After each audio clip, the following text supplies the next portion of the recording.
Hello and welcome to a new CSC Aware interview. At the end of last year, we highlighted the issue of exiting. Specifically, we explore what happens when women decide or have to stop selling or exchanging sex. If you have followed along our work, you'll know already this is a complex issue with multiple layers to consider. As it were, while we were publishing our resources on the topic of exiting, the Sexual Exploitation Research Programme in Ireland was simultaneously launching a new report around women's journeys out of prostitution and the response to their support needs. This report, published under the title of Pathways to Exiting, is quite unique in its making, its approach, and in the findings it provides. We want to share these findings because we believe they can influence good practice across services in Scotland who support women. So I sat with Ruth Breslin, who is co-author of this report alongside Dr. Mary Kinning, to talk about women's stories of leaving the sex industry and, very importantly, what women need from services. Ruth is part of the Sexual Exploitation Research Programme in Ireland, also known as SERP, and she also has 25 years of experience researching for NGOs and academic institutions in Ireland, the UK, and the US. The focus of Ruth's work has been efforts to tackle violence against women and girls, and in the last 15 years, she has developed particular expertise in prostitution and sex trafficking. Aside from producing a vast range of publications, Ruth is regularly asked to give her advice and input in the development of policy, legislation, and practice on issues related to commercial sexual exploitation. So now, let's hear our conversation.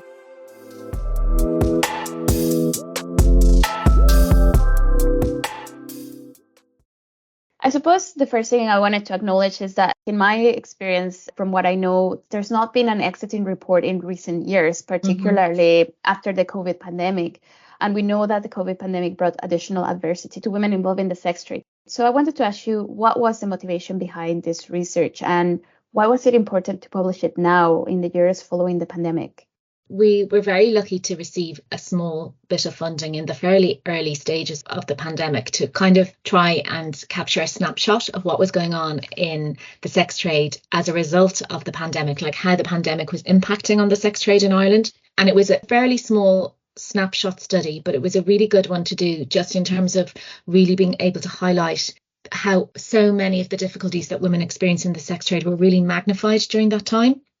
So we always know that like housing and homelessness is very often an issue for women in prostitution, but we were in touch a lot and working a lot with the kind of frontline services, and we were hearing so many reports of women who were made homeless because, the last brothel they were in essentially shut, all the lockdown measures came in, all the restrictions, and the women were put out on the street.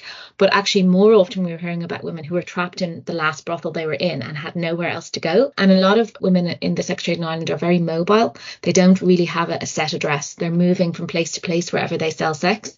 So they didn't have somewhere to go to retreat to. A large number of the women are migrant. They couldn't return to their home country or to any kind of place of safety. So we were hearing about women trapped in brothels, and a lot of them took a very short break at the very beginning of the kind of panic of everyone trying to understand what COVID was. And they kind of stopped seeing buyers for a very short time. And then very quickly they had a landlord or somebody knocking on their door, looking for rent, looking for, bills to be paid, etc., etc. The women still had to feed themselves, all of those kind of things. Many of them were still sending money home to their families. So the women, a lot of them did return quite quickly to prostitution. But we just saw that it was a really especially difficult time. And the services were saying that the women who were in touch with them and that they were trying to support just seemed to be more desperate than ever. They desperately needed money. There were still men out there buying sex, but they were smaller in number. Yeah, they needed money to make rent. They were paying for healthcare, sometimes related to COVID, for families at home. And I think women just felt more trapped than ever. So we saw a range of the barriers, but particularly I think around housing and health and women's mental health and also substance use as well. We saw a lot of those barriers that already exist to exiting became really hardened by the pandemic, and women described feeling even more trapped than ever before. So I suppose, to be honest with you, we'd wanted to do a study on exiting for a long time. We knew that Rahama was doing some excellent work in this area as really the only specialist NGO in Ireland working with women who've been impacted by the sex trade. And we knew they'd been doing great work in this area and had developed a whole series of support mechanisms for women seeking to exit over many years, but this had never been formally documented. And we really wanted to be able to do that and to work with And I suppose the other thing we noticed as well was that a lot of people had started to talk about exiting in other frontline services. The government and policymakers had started talking about it more, and exiting was becoming a little bit of a buzzword. But we realised that when we kind of scratched below the surface a bit there, that a lot of people didn't really understand much about what exiting was. They just thought it was like a quick decision for women to leave, or a little bit of support to help her for a couple of days or weeks to get out, and that was it. And we wanted to be able to show that it's an extremely important process to support, but it isn't something that's quick and easy, and it's quite complex in many ways. And we wanted to be able to show the work that goes into exiting, the work that the women do to follow their pathway out of the sex trade if that's what they want to do, and the work of the professionals in supporting them to do that as well. I think exiting is something that has been talked about for many years. Perhaps not in the mainstream services, perhaps not as much as we wanted to, but there's definitely been so much research. So it's interesting that there continues to be these misconceptions around exiting, and there's so much work that we need to do to kind of change those ideas people have. And that's why I love this report so much, because I think it really cuts through that. And it's just like, here is an effective service that is working through women's journeys. But I wanted to think a little bit more again about the report. How did you go about gathering information, and who were the women who took part in this research as well? So we knew from the very beginning that we would want to work in partnership with Rahama, as I said, as the only kind of specialist NGO doing this work in Ireland. So that was our kind of starting point, is that it was very much a meeting of us on the academic side and Rahama on the kind of frontline service provision side, and trying to all bring our different expertise to the table. But we were also very keen from the outset to have, the women who were exiting or experiences of being in the sex trade and then exiting. And we really, really wanted them to be involved in as meaningful a way as possible. So we very much describe this as a survivor-informed and survivor-shaped study, because we started very early on in the process, not just talking to the staff at Rahama about, how should we go about this research, but talking to the women themselves, the service users who access that service. And that was just incredibly enriching to do that. It really enriched the study, because the women were there shaping it from the very outset, from the themes they recommended we should cover, the questions we should ask, the way we should ask the questions, the tools we should use, right the way up to the women who participated having an opportunity to see a draft of the final report. And before that, actually, we also had met with them around some of the recommendations we were coming up with, and how did they feel about those recommendations. And then, as I said, showing them the kind of final drafts and getting their input. And then right the way up to the launch, we were very, very lucky that we were able to launch the report inside the Dáil, which is the Irish Parliament. And it was an event hosted by our Minister for Justice. And then 3 of the research participants stood up and spoke about their favourite recommendations, the recommendations that meant the most to them. We did a survey of women. We had hoped that we would get about 50 responses. We actually got over 60, which we were really pleased about. We interviewed women one-to-one, and we also interviewed staff. We also did focus groups with women as the study progressed, again, getting the women's input. We also did a lot of information sessions, informing the women who use Rahama services, first of all, in the first place, about the study. Then we did a particular session on the survey, just for any women who were feeling a bit unsure about how to complete it. And we had information sessions as well, actually, with staff, just encouraging staff to get on board with the study and to understand from their perspective what it was about. And I suppose from a research perspective, it was a mixture of numbers and words. So it's quantitative from the survey, and then qualitative from the interviews. And the interviews were really, really in-depth, with a kind of narrative style where we kind of asked quite a big opening question for women to really tell us about their journey into prostitution, their journey through it, and for those who had exited, their journey out the other side. So we kind of were getting a sort of a life story and a journey from women, which was really amazing and very rich data. I'm a bit of a methods geek, so I could keep talking about methods for a long time, but hopefully that gives a picture. You say you're a methods geek, but what I see is just like the level of care that you put into making sure that women were involved at every stage of this report. And I think it's refreshing to hear that, because at times there is this a common practice of just asking women to share traumatic stories, and then they are not involved in everything else, in what happens with that information. Maybe they are informed about what happens to it, but they don't necessarily feel ownership of what is being done with their own voices. So I found that very important, and I did, when I was reading the report, I definitely thought it was really interesting to see the different methods and different ways in which you kept them always on board in the report. I wanted to jump now back into what we were saying at the start around this idea that exiting is just a one linear path. And I think that is something that many people who are not very aware of exiting keep thinking it's just one door, like Yes. women will cross the door and then that's it. But very much your report shows the complexity of exiting and emphasizes that it is a process. And I think this is also very much reflected in the title of the report, which is Pathways to Exiting. So I wanted to ask you, why is it important for practitioners to consider that there are pathways, in plural, to leaving the sex industry? Yeah, I think that is a really good question. So we use this idea of pathways and journeys. We use the term journey quite a lot, and that came from the women themselves. So many women we noticed in an interview were saying, well, you know, my journey through this or my journey out the other side has not been easy, but let me tell you a bit about that journey. So women were using that language very much themselves. And I think, you know, the idea of pathways, it comes from a few different places, because we also had to acknowledge that Rahama are working with a wide, diverse range of women who've had different types of experiences of the sex trade.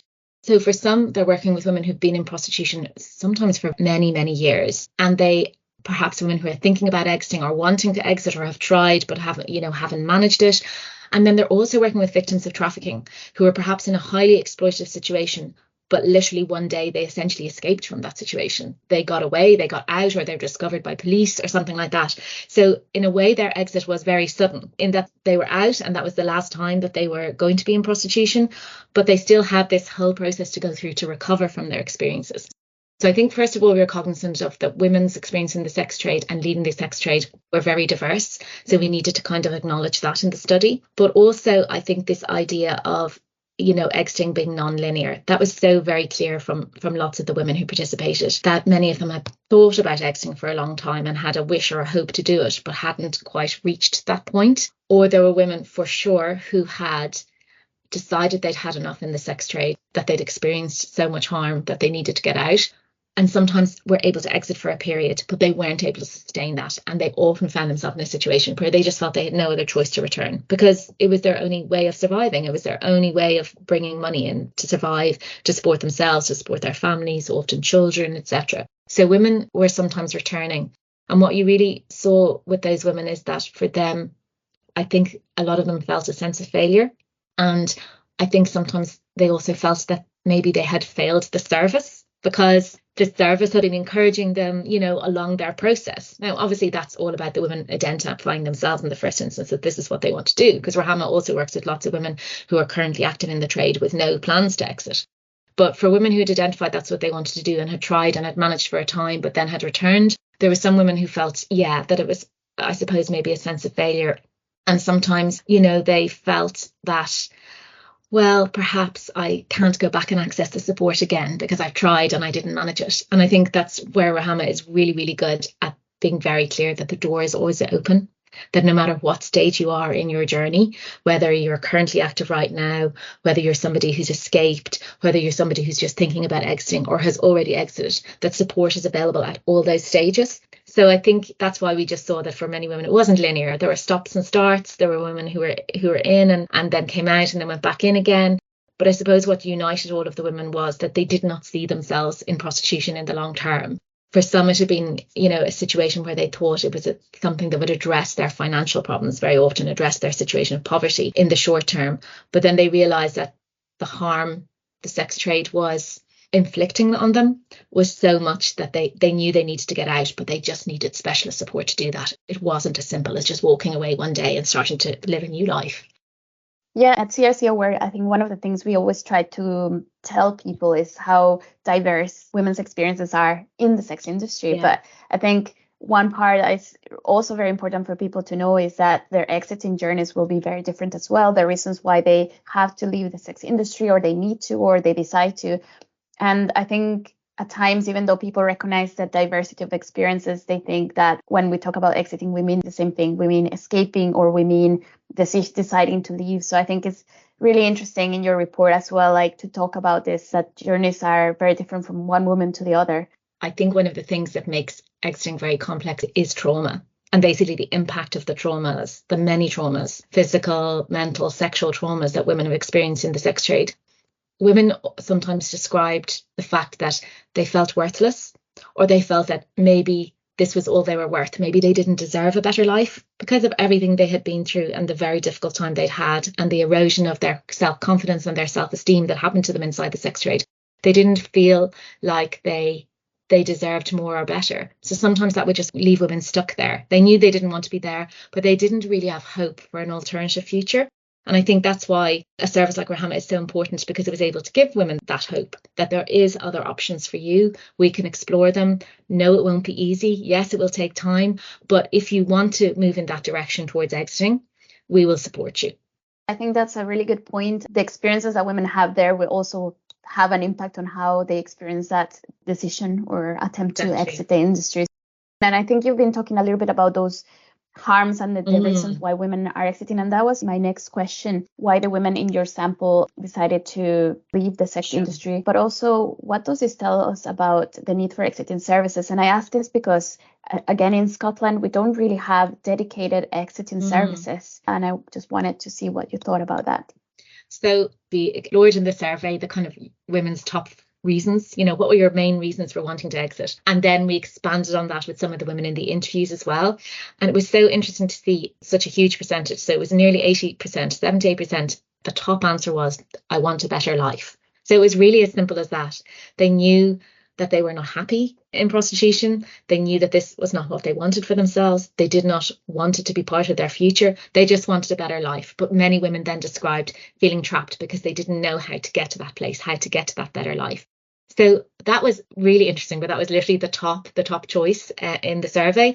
And then after that, the other very significant reasons that women explained to us were very much about their health. That women were really, really clear that the trade was very significantly damaging, actually, first and foremost, their mental health, and then their physical health, and then their sexual health. So they were kind of the next most common reason given in order. And then also women saying that they'd had some very violent experiences. Some women would talk about different types of violence that they experienced in the trade, but sometimes it was something very acute or really quite a serious attack of some kind that they experienced, that was the final straw for them, that they just thought, I can't do this anymore. This is incredibly frightening and incredibly harmful.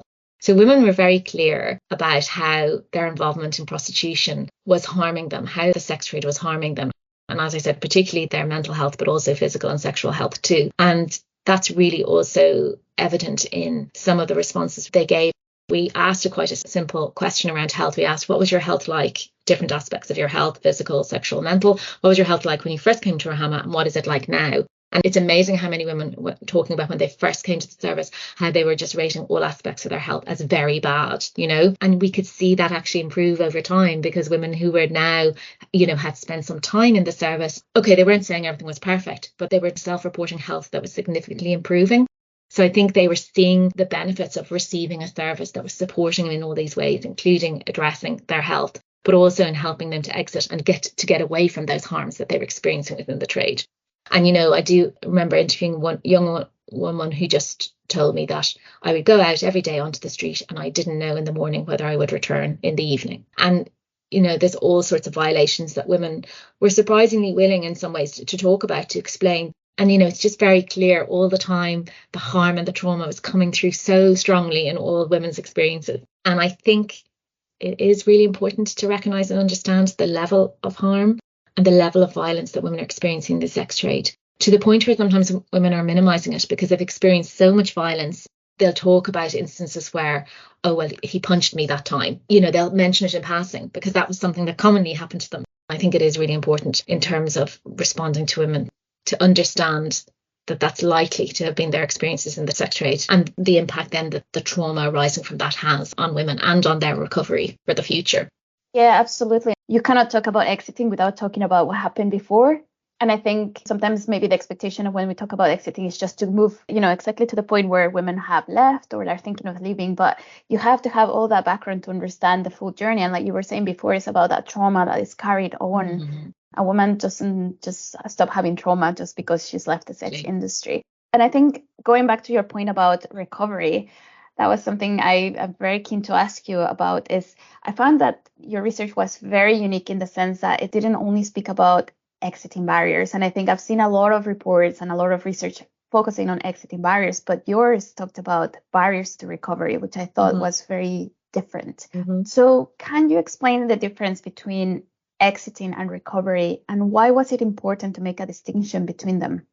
Well, I think you've hit the nail on the head there by talking about the fact that we would not really understand this process if we only just talked about the exiting bit. There's the before and there's the after. And that is how we framed the interview. You know, we said, how did you come to be in prostitution? What happened to you within it? How did you come to leave and come out the other side? And where are you now?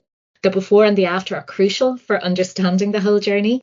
And if we focus only on the exiting bit, you're right. It sounds like a one-day decision to leave and then you just leave and that's it. And it's so much more complex than that. In terms of making that distinction, that was the women. The women told us we really needed to focus on this. The very first focus group we did with them, quite a lot of women in the focus group either had already exited or had tried a few times and were really trying to kind of maintain an exit. And they told us very clearly, like one of them just kind of laughed and said, you know, you exit and then the real work starts. And we were like, well, tell us a bit more about what you mean by that. And she said, the exiting was one thing. I managed to do that. But then I wasn't in my sort of everyday kind of routine of something she just sort of, in a way, become used to of being in prostitution. I had to build a new life for myself. And that's when all the trauma really hit. Because I think a lot of women, while they're in the trade and seeing all these sex buyers and dealing with pimps and organisers and traffickers and all of that, they're in survival mode. So they don't have much time or space, or their brain doesn't allow them to reflect on what's happening to them or really absorb it. But a lot of women described only really absorbing the impact of what happened to them once they were out and they had time to stop and think and reflect. And for many women, they said that's when the trauma really hit. And it was nearly harder in that period than it was for them inside of prostitution, when they were much more in kind of fight or flight survival mode. So that's why this one woman was laughing. She was joking about it, but she was saying that's when the real work starts. You have to capture this in the research. And then I thought for a minute, gosh, this could nearly be two studies. It could be a study about the point leading up to exit, and then it could be a study about everything that happens after. But we just made sure that we tried to capture both. So women talked about it as they came out, they were confronted with everything that had happened to them. As I said, they really absorbed it then. They really started to feel the trauma, and they really needed to work through that. And almost all of them said they couldn't have done that by themselves. They had to have a specialist service like Rahama that was dealing with all of the crisis things in their lives. Maybe it was addiction, maybe it was homelessness, maybe it was poverty, like a lack of any resources. You know, so they had a caseworker dealing with all this kind of crisis and immediate issues. But then they were also then able to get to a place where they were able to do counselling and psychotherapy and start to address some of the trauma and the harm. And then they were also very lucky to have within the same service options around rebuilding a new life and a new identity. So supporting women back into education, supporting women into work, developing women's different skills that women have, all of those things. That it wasn't just about the leaving of prostitution, but it was helping women to build a new life for themselves, a life that was safer and happier and more in line with the hopes and the goals that they had for the future. But all of that, women did describe it as a recovery. And some of the women in the sample who had also been struggling with addiction, they were really seeing, you know, the recovery from being addicted, usually to drugs, and the recovery from their experience in prostitution is kind of going hand in hand. They needed to heal from both of those things. They needed to move on from both of those things. So that's why we focused a lot on not just the process of leaving, but all of the things that women found difficult afterwards. We had looked at kind of what were the top barriers to exiting, but then we looked at exactly asking women that question: what were your biggest challenges in terms of healing and rebuilding a new life after exiting? And you won't be surprised to hear it, but the top reason that women gave was trauma and the fact that they realised that their mental health had been damaged and they had to go through recovery in relation to that. And then some other interesting findings, you know, women saying that they still didn't feel safe even though they'd left. They just couldn't get used to a situation of feeling safe and feeling calm in themselves. Women were feeling lonely because perhaps everyone they knew was involved in some way in prostitution. They were no longer with that peer group anymore. And a number of women talked about the struggle as well of just starting to live a normal life. In a way, if this is something that they hadn't been able to do for a long time, they found that was quite a challenge because they'd been in fight or flight mode. They've been in survival mode for so long. And how do they now calm down from that heightened place and just live in the way that most people do, I suppose? That was a real struggle for some of the women. I think we were just trying to also show that the recovery from the experiences inside the sex trade is a complex process, and that again, women need those specialist supports in relation to that. There's something so significant about that list of barriers because, you know, we were talking before about that normalization of those experiences of violence, of abuse, in order to survive, and not having the space to really reflect or like consider, well, it's not okay that I've been raped so many times, and it's just the way that they need to be in order to survive in that environment. But obviously that really carries on into that recovery phase. It's like everything comes back in one moment, and it's repeated, and it's extreme in many cases. So I think there's something so important for me in terms of letting people know what is needed in order not just to allow women to think about moving on from selling or exchanging sex, but specifically what can services do to make sure that after women do that, they can recover, they can start to feel better. And safety was one that really caught my eye, because it is true that when talking about other forms of gender-based violence, that's something that is really thought about, making sure that women is in a safe place. Yes. But I think when it comes to women in the sex trade, it's not necessarily the first thing people think about. What does safety look like? And I think there's work that needs to be done to ask women what safety looks like for them. And I think on the safety aspect, there was a few things going on there. So there were some women who were living in Ireland. We have a system called direct provision, which is where women who are trying to sort out their immigration status, and sometimes that's where they're housed. A lot of victims of trafficking end up in direct provision, and it's like a mixed sex, poor quality accommodation. Sometimes women are living in shared rooms with other women. Sometimes there's women and children mixed together. I mean, the accommodation is just internationally and nationally accepted that it's not appropriate accommodation. But we were particularly highlighting in our study that it's especially not appropriate for women who've been sexually exploited. And women were describing to us being put at risk once again of being sexually exploited. So there would be predatory men in these places who would see a vulnerable woman and target her. And we do have many stories of women being drawn back into prostitution, or maybe escaping a trafficking situation and then being drawn into prostitution in locations like that. So women talked about feeling kind of physically unsafe in wherever they were living, but they also talked about feeling mentally and emotionally unsafe, that they were hyper vigilant following all the trauma they'd experienced, and they found it really difficult to trust people, and they assumed everybody had only the worst in mind for them.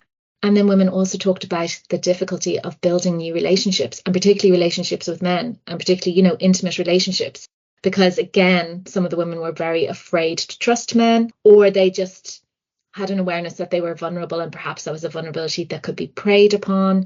So some of the work that Rahama does is around healthy sexual relationships as well, and kind of building women's resilience for that into the future, because they've been so damaged in terms of their sexuality and their sexual identity inside the sex trade. And sex has become something for them that, women would say, well, it was something I always ended up using to get something I needed, like money or drugs or food or clothes. That it was very hard then to move to a place where they were having more healthy sexual relationships that were more mutual, and consensual and all of that. There's so many different ways that women needed help, I suppose, to feel safe. It was physically, but it was also mentally, emotionally, sexually as well. I wanted to ask you specifically about Ruhama. So a big part of your report is focusing on that, documenting the approach they have to support women in their exiting journeys. You kind of mentioned this at the start, but I wonder if you could tell us more about why did you decide to document their approach and why it's unique about it? As I said, they're the only specialist NGO service in Ireland working with women who've been impacted in any way by sexual exploitation. So it's a really broad range of women, as I said. It's women who are currently active and might have no plans to ever leave, women who are trying to exit, women who have exited, women who've been trafficked and escaped. They're working with women with all these different ranges of experience. So as you can imagine, over the years of doing that, they've, developed a lot of expertise. They're more than 30 years going now. And I think there's a few things that seemed really unique about their approach. You could see that the way they're working was, there were lots of elements that you would see in other services that work with any vulnerable service group. So that work with, people in homelessness or people in addiction. But the specialist thing about Rahama was the fact that they were really centering the woman in their service. And this wasn't just any vulnerable woman. It was specifically women who'd experienced sexual exploitation. And the organisation and staff has a deep understanding of that phenomenon, of what that means, and of the impacts that sexual exploitation have on women. So this is where their real expertise and specialism comes in. And I also think that part of that then is, of course, everything we talked about in relation to trauma. They really understand the impact of trauma on women in terms of what they've experienced, the particular types of traumas they've experienced in the sex trade. So there's a few things that really stood out that were very specialist about what they were doing in terms of responding to this particular service user group. And that was very much around they're very willing as an organisation to recognise and kind of confront those harms, confront the harms of prostitution. The service has kind of embraced the position, I suppose, that prostitution is a form of violence against women, a form of gender-based violence. And that is actually in line with the national policy that we have in Ireland now as well. And I suppose also the way that they work in a very kind of trauma-informed way. And very simply for them, they describe that as just meaning that they're very sensitive to those trauma impacts that women have experienced in prostitution. And they tailor their services in lots of different ways to address that. A very simple one is that trauma can really affect women's memory. So they've often found and learned over the years that if you're doing work with women, it's very simple, practical things. You send her a lot of reminders. Because even if she comes into you every Tuesday, she might forget the next Tuesday. If she is still, mired in trauma and dealing with a lot of trauma that impacts her memories. So it's just explained a lot of simple and sometimes more complicated things that they do to just kind of address those traumas and work in that trauma-informed way. So I think what we found is that the model that they're working with is a model for all stages of women's involvement in prostitution. That means that they're also working with women who are currently active with no plans to leave, but they're obviously working with those women around harm minimization and keeping them safe and offering them other things. They might, there are women who are currently inactive in prostitution but still want to take part in the education program, for example, or who might want to do a little bit of counselling. So that's kind of done in a safe way. So I think they're working with women at all these different stages. But what was very clear about the model is it is a model that supports exiting. That once a woman states very clearly that this is what she wants to leave or she has plans to leave in the future, then that model can support that. The model can support her goals in that regard. They can help her work towards the goal of exiting. And then once she's managed to do that, they can help her work towards sustaining it. So, yeah, there was a lot going on there. Once we kind of delved into it, there was a lot going on, but you could see that it was something that had really developed and evolved over the years and, has many different elements to it. But it was working. There was many success stories from the service in terms of women exiting and, being able to sustain that and moving on to live the better lives that women are saying they wanted to live. And also just coming back to the health point, we could see that difference in women reporting very poor health situation when they first came to the service and significantly improved once they'd spent some time in the service. So we could see those positive impacts. And the women were very clear about them in an interview, and just kind of said, where would I be without Rahama? I'd be lost without them. Yeah, no, I think something that I noticed is that level of deep understanding of trauma when you were describing Rahama's services. But I also think what I found really helpful is that there is such a thorough description of how trauma-informed looks like for them, which I think at times trauma-informed has become a bit of an elusive word, and it's like just used a lot, but without necessarily knowing what we actually mean by that. So I think I would invite anybody who's listening to this to really read through that part of the report as well, just to see how those little strategies that actually have huge impacts are used in Rahama. And that one that you mentioned around memory is that understanding of how trauma impacts the brain, impacts memory, and what you can do in order to understand why women might not be there at appointments or why they need reminders. So I think it just seems small, but I think it's like has a really, really big impact. So we're approaching the end of the interview, and I just had a couple more questions to ask you. I was very curious because you spent so many years working on this report, and I know it must feel great to finally have it out there in the world. But I wanted to ask you, what was the finding that surprised you the most about this research? Yeah, I think that is a great question, isn't it? I think I've probably already touched upon it quite a lot in terms of the trauma that I think, having worked for many years on this issue and met many women who are involved in prostitution currently and who are survivors of prostitution, I think that I did have a fairly good understanding of the trauma they had experienced. But I don't think I fully understood the lasting impact of that trauma. And women explained that to us, especially in interview, really clearly in this study, how the trauma stays with them. And a few women explained how they had learned to live with it. So rather than being able to shed all of the trauma and just walk away from it, they just had learned a range of coping mechanisms and strategies to live with it. And one woman told me, and she was talking in a very hopeful way, but she just said, I've accepted that this happened to me. I've accepted that I was abused and exploited. And I've accepted that I think she described them as trauma traits. I accept that I have these in my life, but now I've learned to live with them and to cope and to move on to better things. And I just thought that was really powerful because she was explaining to me it can be really lasting impact and it can in some cases be lifelong, but there are still ways to live and survive and keep going and have that better life that women want. But I think this study helped me to understand a bit better the often long-lasting impacts than the complex impacts. I think that it is important to be cognizant of that. I suppose I was quite shocked. We had a question in the survey around, I think it was around, barriers to leaving. And a very large number of women, over half the women in the sample, just simply said that one of their barriers to seeking help was that they were just afraid they wouldn't be believed. And I knew that women are always fearful that they won't be believed about what's happening to them. But I didn't realize it was so many women. And I think that's a really important lesson for services, of the fact that many women are afraid to speak, because in some ways what has happened to them is so awful. It almost seems incredible. And yet these are the things that are happening to women inside the sex trade. You know, sometimes you hear stories and you think, God, this is like a dramatic film or a dramatic Hollywood movie. Some of the stories you would have heard, particularly around the women who've been trafficked. And yet when you meet the women, meet the survivors, talk to them about what has happened, every word of it is true. But you see that women are sometimes reticent to share because they think, will I be believed? And also they've had experiences of not being believed.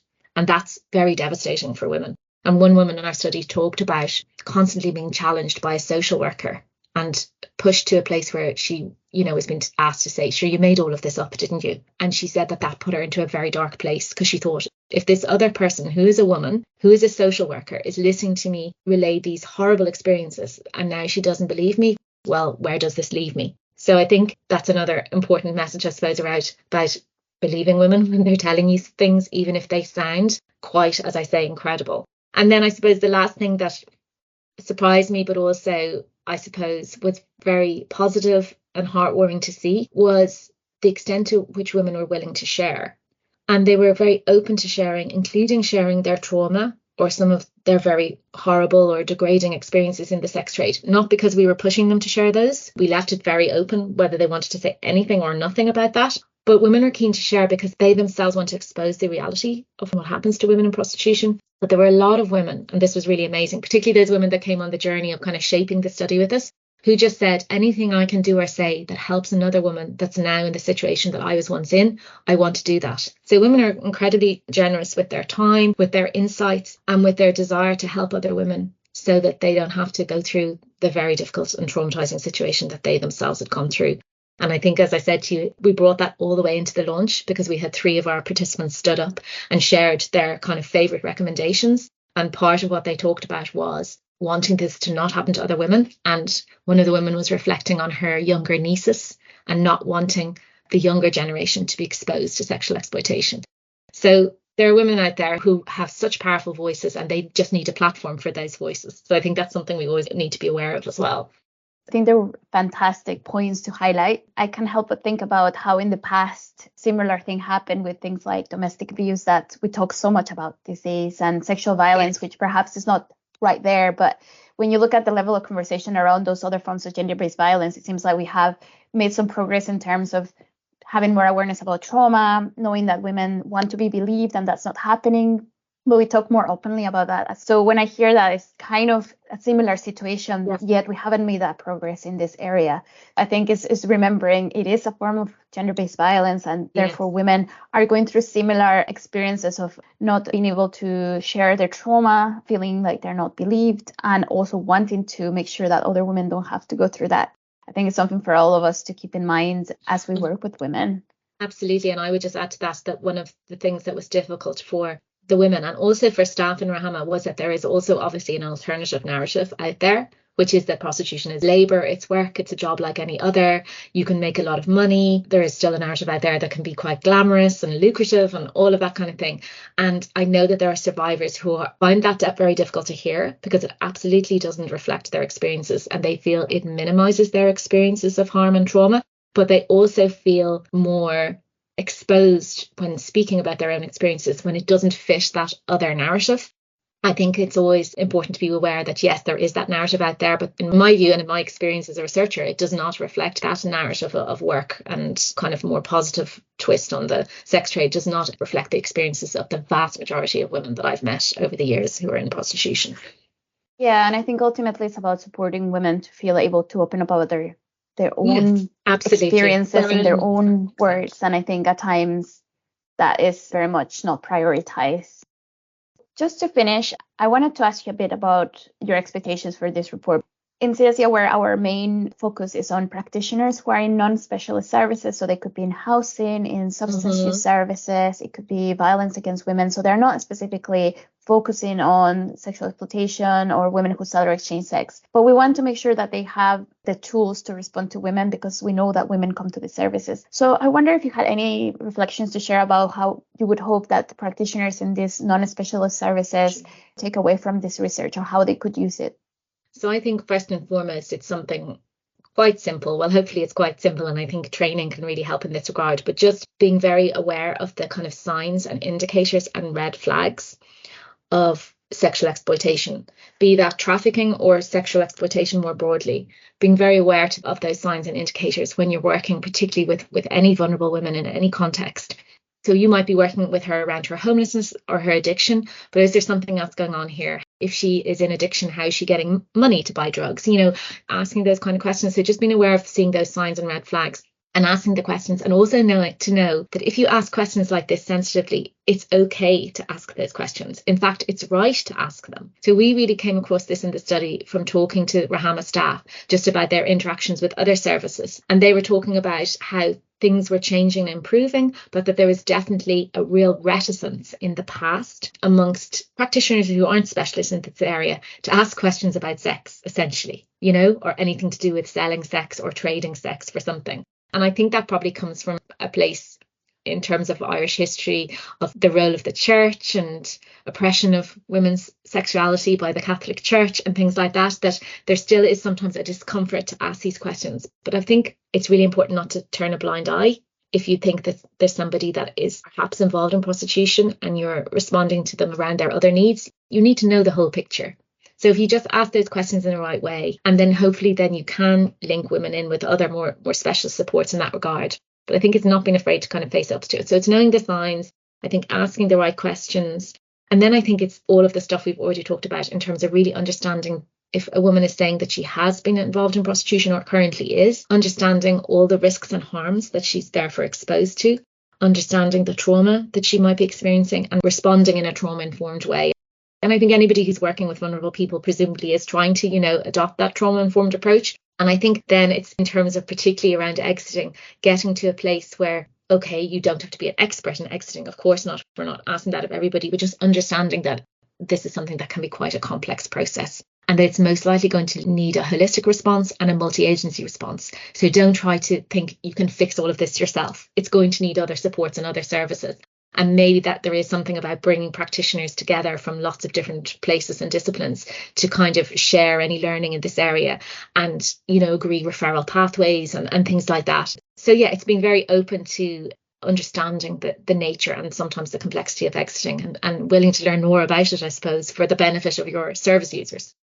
That's such a good point. And I think, again, it's like getting people to think about what exiting looks like. And I think multi-agency responses are definitely something that we're trying to encourage. But I think services themselves know that that's a very good way to work when there's a woman who has many different complex needs or a range of needs at the same time. So I think we will definitely be sharing this report with them. We'll definitely make sure that the importance of considering exiting is considered. And we hope that we will see a bit more understanding of women's experiences throughout their journey, not just whilst they're involved or what made them start to get involved in the first place, but also to think about women moving on and, more importantly, that recovery phase. I hope this conversation has given you the opportunity to reflect on what goes through women's lives when faced with the decision or the need to stop selling or exchanging sex. We are also deeply grateful to Ruth for coming along and shedding a light on the complexity of women's journeys out of the sex industry.